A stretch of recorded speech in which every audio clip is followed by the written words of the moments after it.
somewhere, and right now that somewhere is right here. Hello there, I'm Janae Burris. And I'm Jake Brown. Welcome to the Cannabis Show, where we talk all things weed. We have a new set this week. Janae, how do you... Our set has balls. There's just a lot of... Balls, your favorite body part. Under the sea. Yeah, I feel like a mermaid. I love it. It's thanks, producer Vince. I mean, you stepped up, buddy. I know, we need some music. No, yeah. That's not music. Forget that. What I said. That. So they're like a chime or something. Yeah, it does kind of have like a wind chime feel. All the podcast listeners are like, "This is the best." Just imagine. Listen, we're describing these mint floaty water balls. Like a beautiful undersea wedding, a mermaid wedding. How was Vegas, Janae? Oh, Vegas here. Okay, now I got a lot to say about Vegas. I'm unhappy about it, but I want to go before we get into the weekend weed. I'd like to do the postmortem. A little bit of a Las Vegas recap here. Okay, I'm calling it "How to Lose Your Rent Money in Vegas Without Even Trying." Yeah. Okay, step 1: take out a bunch of cash, but also transfer money from your savings and bring your debit card along in case you want to take out even more cash. Step 2: dump all your cash on any table at any casino on the Strip. Turn around, walk away. It's already gone. Step 3. Take a $15 lift downtown. Come on, dummy, you know it's way more fun downtown. Bright lights, better odds, no brainer. Proceed to another ATM, pay the $8 service fee, and take out the day's maximum. Don't worry, you'll be rid of this wad even faster. Step 4, take your last $60 to the bomb-ass Cosmopolitan buffet and cry directly into a plate full of prime rib and bone marrow. Tell your mom you're not crying, it's just really good horseradish. All right? I did not get to make any weed purchases, however, because due to my own panic, no money, due to panic and money, okay, about Nevada being out of weed, I came prepared, wink, wink, nudge, nudge. Also, my friend Sam Talent, shout out to him for letting me stay at his place. I had a bunch of weed at home, and my cousin from LA brought her own weed with her, so, and I could not stay away from the goddamn casinos. I was also unimpressed by the names of local dispensaries. Not impressed, y'all. Weed puns are my life right now, Vegas, and desert puns abound in Vegas. So I searched a few places like Dr. Reefer. What does that even mean? And Reef dispensaries, which made me think you're not even trying, Vegas. How about something fun like Smoke and Mirrors? Okay, it's a little nod to magic shows and or strip clubs. How about High Rollers? That's an obvious one. Pot Odds either, okay? Or how about a shout out to the casinos? Something like Out of the Stratosphere or Caesar Salad. That's not great, but that's something. I like that one. Caesar Salad, I'd buy from there. Okay, we did end up at the world famous Green Door, which is not a dispensary at all. But according to my cousins and my sisters, even more fun if you're into that sort of thing. I think the Green Door is a place you might like. I'm in. Let's get into the weekend weed. Wait, what's the Green Door? I was going to go with it. All right, so Janae, I will be honest. I had absolutely no clue how excited people were about the upcoming eclipse. Apparently that's a thing. Until I saw a story out of Oregon where it's predicted that 1 million people are going there to look not directly at the sun. Now, that's a ton of people, but what I didn't consider is the thing that pairs best with any kind of natural phenomenon: weed. Yeah. Yeah. Oh, something's happening in the sky. Let's be high for it. Good thing the Oregon Liquor Control Commission was on it, because they're predicting a great weed shortage, according to a story from Civilized. The great weed shortage of 2017. The sky is doing something weird. So places are stocking up, including a dispensary called Oregon's Finest, which also has named a strain Moon Puppies in honor of the event and cash in on those astronaut boobs. Moon Puppies. Wait, did you say boots or boobs? Boobs! Okay. Astronaut boobs. Moon puppies. Look at them moon Look puppies. At those moon puppies. They really fill out that astronaut suit. Nope.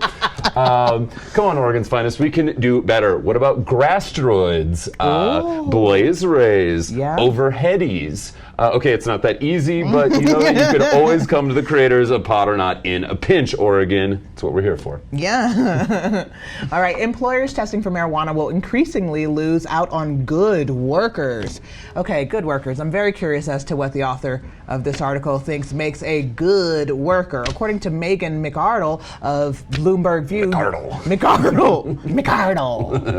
I don't know. Youngstown, Ohio suffers from an employment dilemma not caused by job shortages, but by drug tests.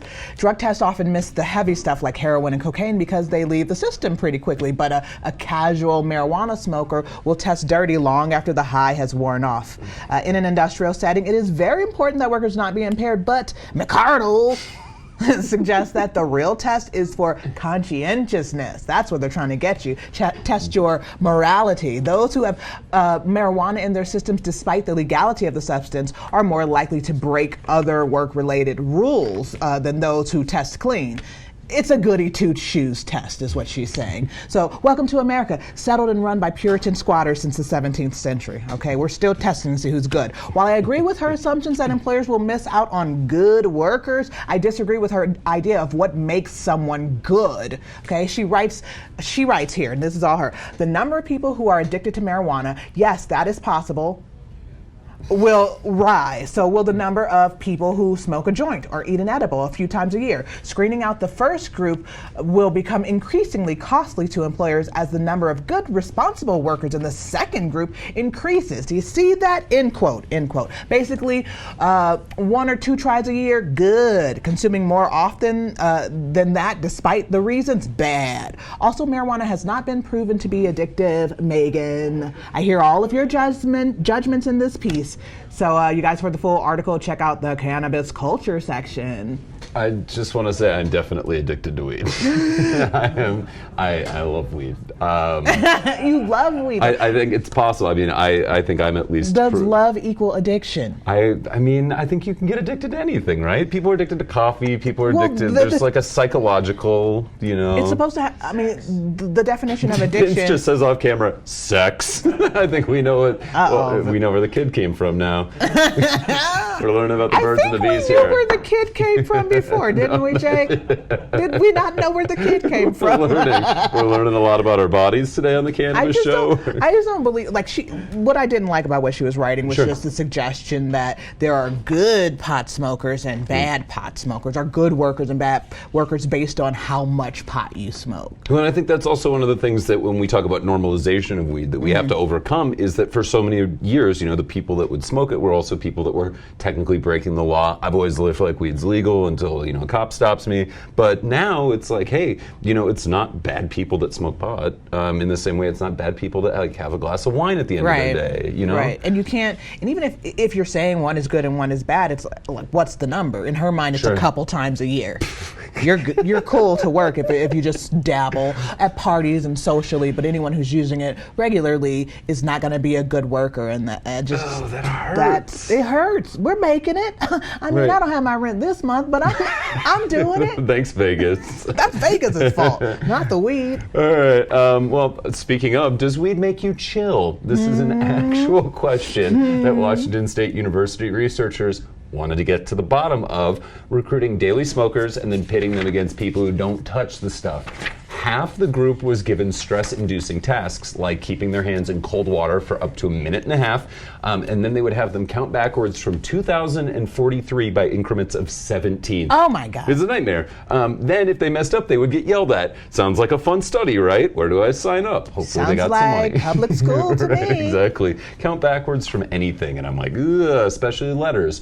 Well, even though they weren't high during the experiment, the regular smokers were way more calm. Surprise. The interesting part is that this can actually give you a more relaxed approach to life and not while you're stoned. So I'm just glad they didn't have anyone chased by bears. That's my biggest stress situation. I mean, so then in that case, like, should we be giving weed to people in more stressful jobs, perhaps? Well, and that's what they're saying is that sometimes we need stress, right? Like to respond, like our body keep creates you stress. safe, It's really, like, oh yeah. God, I'm in a bad situation. But that people that deal with stress and anxiety, like absolutely, this can be something where, you know, even if maybe you're like, want to start off microdosing and kind of get used to it, it's like, oh, it just kind of, it changes your outlook on life a little bit. Yeah, there's some stressful work out there, and maybe if people were trying a little microdosing, just a little bit. Don't tell McArkle or whatever. McArkle.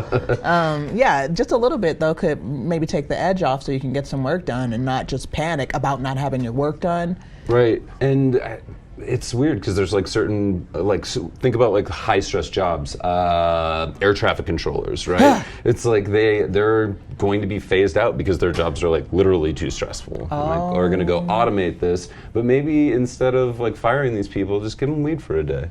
Listen, I don't have to fly for a while. We just say it. We don't really have to work it out here. Okay, we're just spitballing here. We're just spitballing here. We're ideas people. Okay, we're ideas people. All right. Willie Nelson urges Americans to bridge a great divide in politics. Come on, y'all. Indica or sativa. All right. The longtime marijuana proponent and owner of Willie's Reserve also asked Attorney General Malay's Jeff Sessions to open his mind on drug policy. Open your mind, son. Asking Sessions to open his mind about drug policy is like asking my grandmother to open her purse one more time for offering.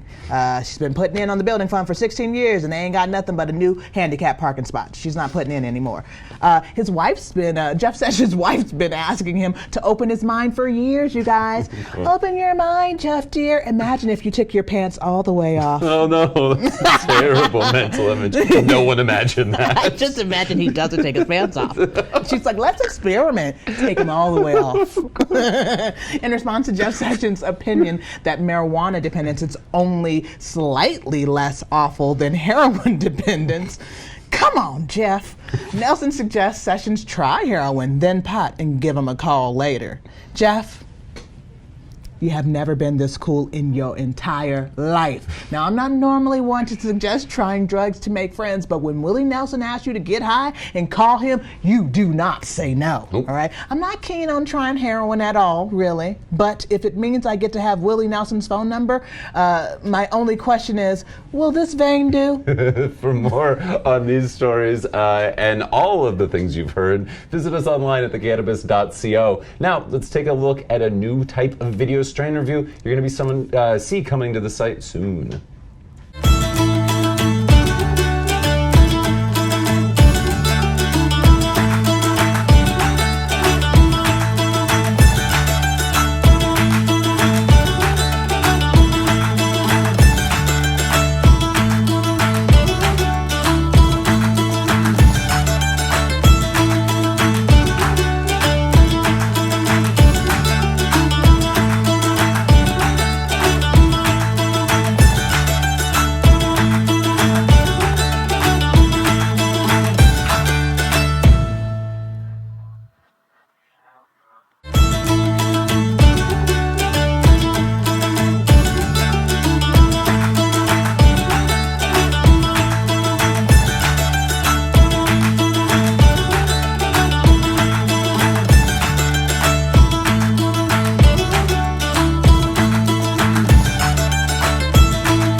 Those look really great. I'm looking forward to seeing more. Our guest today has a new event space where you can get married on weed. Please welcome to the Cannabis Show, Cliff Gordon. Hey, Cliff. How you doing? Thanks so much for coming in. How are you? So you've been really out there and active trying to figure out what cannabis events are going to look like in this city. Yeah, I think we have a ways to go. It's nice to see some progress happening, but in 2014 we passed a law that we should have been aware that was going to bring a lot of tourists to the state. Tons. And if you're local, you can buy your product, you can go home, you can smoke it, but if you're a tourist, there's no place for you to go. Question 300 was supposed to answer that, but I think it's just going to create even more problems. So did you already had kind of this space, or did you get this space kind of anticipating, hey, we could maybe do some fun cannabis stuff here? That was the point behind it. It's a great space. It's on Broadway over by First. It's got a great view of the mountains. It's gorgeous. And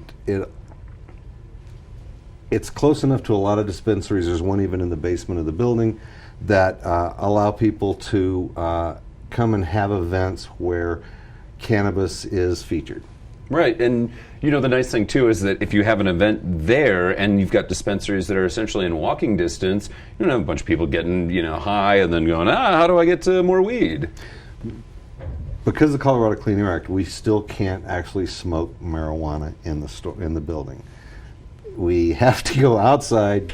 People that rent the space will rent a van, rent a bus to provide people a place to smoke marijuana, but inside you can vape and you can still do edibles. We have cooking classes that they hold there with different products. So we have some of the cannabis vendors in the industry now are sponsoring mixed drinks events and showing you how to use their product. Zoots has a great product, and they were there with Sweetwater not too long ago showing people how to mix drinks with cannabis liquids. It's funny. So there's the UMS, Underground Music Showcase was here in Denver last weekend. One of my friends had some Zoots. I think it was like orange zinger or something. Yep.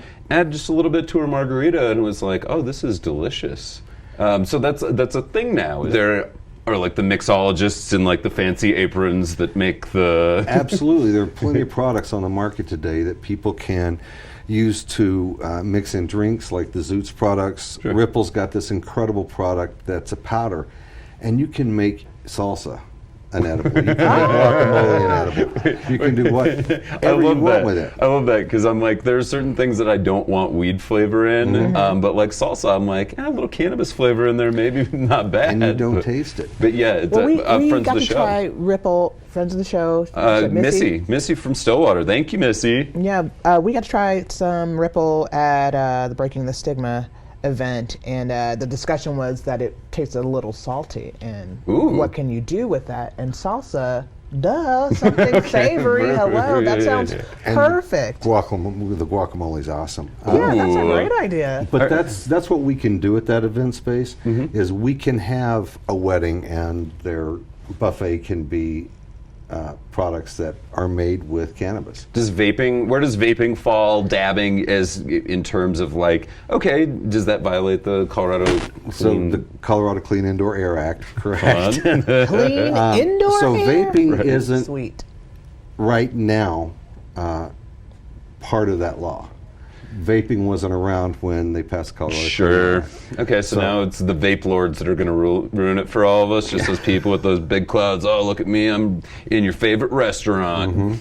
So right now vaping is allowed just like edibles and drinkables. But cannabis, you still have to go outside to the bus and... Well, that's kind of unfortunate because you look at, okay, hey, we're having this party, we're up in this event space, and then, okay, well, you're on the third floor. Third floor. So people are going downstairs, they're going to go out, they're going to smoke, and so you hire the extra bus, so that's, an extra fee that people have to pay. But how do those buses work, generally? I've only been on a couple. Okay. And what happens is you have a couple options. They'll pick you up, and if it's a private party, they'll drive you around, take you to different spots in Denver. I know one that takes people to different dispensaries and then up to Red Rocks. And in some cases, people just park them outside their venue, and you have to leave your event, go outside, get on a bus, sit there, and smoke. And that's my concern with Question 300, is that we're now putting people outside smoking, where indoors would be a much better opportunity to clean air and make sure people weren't aware that we were smoking. And so are you going to try and get one of these special permits? We can't for this space because it's indoors. Okay. We're 100% indoors. To classify as outdoors, we literally have to remove 50% of our walls. We have checked it out. Outdoor means that 50% of the structure is open. Can you count roof space? We're speaking with our landlord right now about putting a deck on the roof. Okay. And I think it's an optimal place. It would just make it an even better view. But again, I'd really rather the state and the city come to terms with the fact that we can clean air better indoors than we can outdoors. Yeah, absolutely, especially in Denver. It's a better place for cannabis events is inside than outside. Yeah, I mean, I just saw something that Emmett Reistroffer posted where he's saying there are thousands of businesses that couldn't even apply for a permit because they're so close to, tiny daycares or parks or all of these different spaces. And so here we see, that's kind of a real problem for business owners. It is, and what I think that we're going to see is people finally finding places they can open this and won't be anywhere near dispensaries. There's 4 dispensaries within walking distance of our space. There's one in the basement. And so people don't have to get in cars and travel to get their product. They can walk. If you put it away from churches, daycare centers, parks, senior citizen centers, drug abuse clinics, all of the places they have limitations on, you're putting it away from dispensaries as well. Yeah. What are some of the upcoming events that are going on? So you mentioned cooking classes, a weed wedding, a weeding. That sounds fun. I'm in. Oh man, you're in. He said it, Sam. Oh God, I got no. We have to actually do. we have a weed wedding coming up. We work with a group called American Medical Refugees, and it's a great group where they assist families that have moved here because their children are sick and they can't get medicine in their home states. And we do a lot of events with them that are great. And we do vendor events all the time where a company like Sweetwater or Stratos or one of the good, reliable edible companies, Bensk, is a great product. They've got olive oil and honey. And Producer Vince knows all about them, right? the Bensk folks? Yeah, they work on a piece of us. Okay. How to cook with that. Sure. And one of the things that, there have been people that we've been making brownies for years and years, and we're learning that, there are temperatures that are better. Sure. And these events aren't just to sell the product, but they give really valid information. Like if you're going to use the olive oil, it makes a great salad dressing, which is probably a little bit better than trying to cook it in something that's going to get up to 200 degrees in a pot. Interesting. Okay, so there's a huge educational aspect too, and when we're talking about spaces like this, especially the people, when we're talking about tourists who don't have a place to consume or go, they also need that education because you can make a ton of really bad mistakes with edibles. Really bad mistakes. I made a bad mistake with edible once. Yeah, I was in California. They have these great candy bars, Kivas. They're 180 milligrams, and it's a dark chocolate orange. That's my favorite combination. And I was up to about 25 milligrams, and I broke off a 45 milligram piece, and I ate it. And for me, the munchies always kick in before the edible high kicks in. And I was hungry. I had another 45 milligram pieces. I'll just eat the rest of this candy bar, and it was a disaster. No, what happened? I threw up a lot. Oh no! You threw up. I threw up. I passed out. I woke up. I felt great after I woke up, but I was out for about 3 hours. Woof! 10 milligrams, people. Yeah. 10 milligrams. If people want to kind of get involved with this process and, hey, maybe make a change to the clean air indoor. Colorado Clean Indoor Air Act. Is there any way that people can still get involved? Well, I think one of the things that people really need to look at is who we're electing the state government. And right now, they were really close to passing a tasting room bill last session in the legislature that would allow dispensaries to have a place where people could come, sit down like a winery and taste the product. We used to do that back in the day. Safely. 2009, we had the place down the street. It'd fill up a volcano bag for you right there and put it in your face, and people walked out of there high as a kite, but they were great. Absolutely.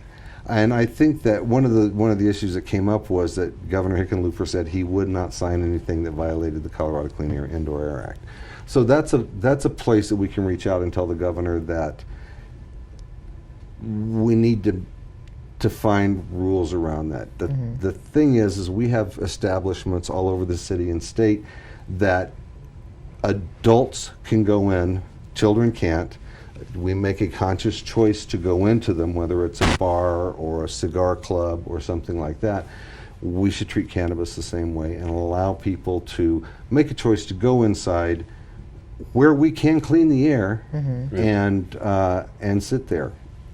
It's going to be better than being outdoors. Yeah, and I've heard it both ways too. I know people that are saying, well, hey, why push everybody indoors and make it so that, we again have to hide from the public? But I think that there's a lot of genuine concern on, a lot of people's behalfs about, we don't want everything smelling like cannabis in the city. I get that. I mean, I've had some people argue with me about the green cross signs. Oh, there are green cross signs everywhere, and now I got to talk to my kids about it. It's like, great, that's a fantastic thing. You have an opportunity. You have an opportunity to talk to your kids and say, hey, let your brain finish growing, and you can try it. But we're going to be forced to talk to our kids when we're walking down downtown, and they're going to talk to them about the internet too. What else do they not want to talk to kids about? There's so many things to not talk to kids.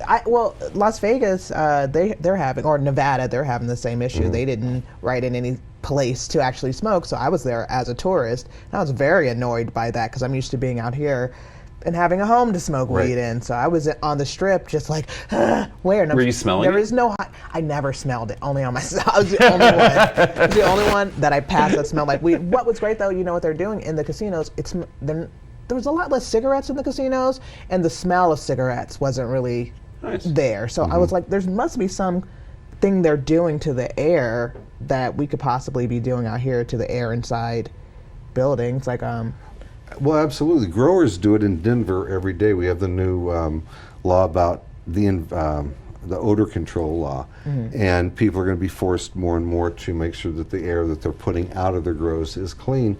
But like I said, store in the basement, they have a grow in their store, you can't smell it. Right. If we can do that and clean the air that well, we should be able to clean the air indoors. All right. Well, it's that time. Pot or not. Thanks everybody for your great suggestions this week. We had they poured in, so keep it up. We are going to play. Cliff, basic rules. I'm going to read a list of 10 things. You're going to tell me, are they pot or are they not? Are you ready to go? Okay. Here we go. Number 1, cheese. Pot. That is definitely pot. 1 point. Cheese. Cheese. That's an easy one.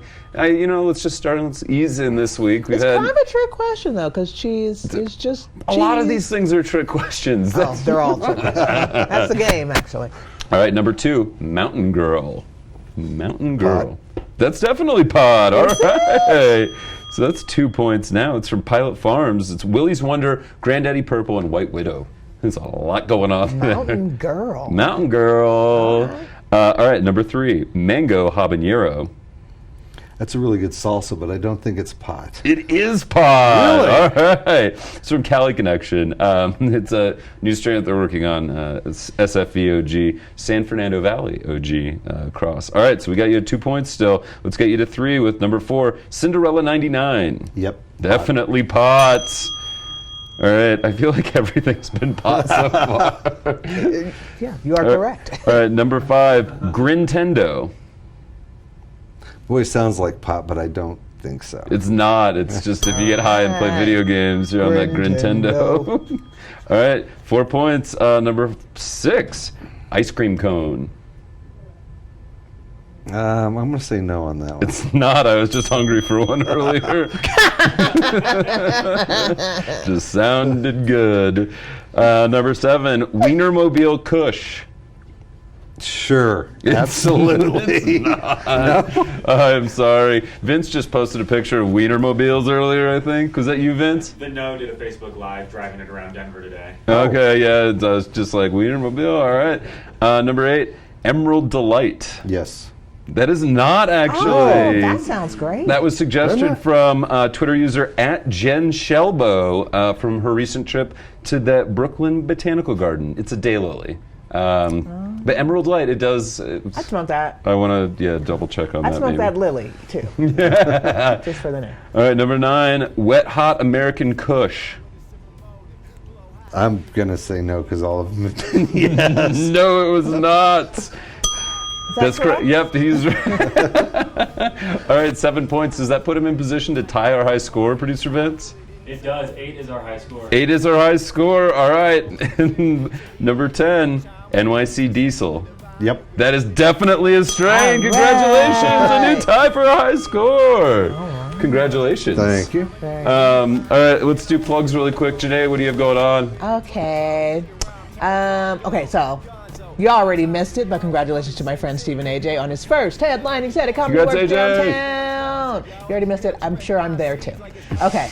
But you still have a chance to catch me tonight, Friday, August 4th, at Comedy Room on 21st and Larimer at my monthly show, Pussy Bros Presents. That's tonight. Get there. And I'll be opening for the hilarious Emma Arnold at Liquid Laughs in Boise, Idaho next week. Cliff, where can people find you? Find more information about what you do?